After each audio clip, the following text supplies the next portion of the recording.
தேசத்துக்காக பாராடின மகாத்மா காந்தி, கொடிக்காக நின்று கொண்ட கொடி காக்க குமரன், பெண்களின் வீரம் கொண்ட ராணி லட்சுமி பாய், எவன் வந்தாலும் பார்த்துக்கலாம்டா என்று நிற்கும் சிதம்பரம், நான் தான் அப்படின்று கம்பீரமாய் நிற்கும் வாகு சிதம்பரம்.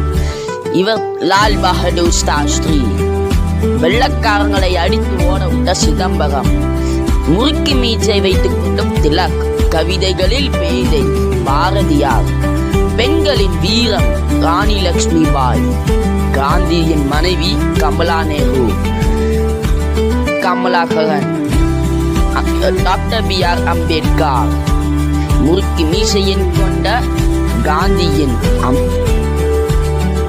ஆனி பீசன், பெண்களுக்காக பாராட்டப்பட்டவர். பிபின் சந்திரபால், சந்திரசேகர், முறுக்கி மீசையின் போராடினவர். நன்றி. Happy independence day.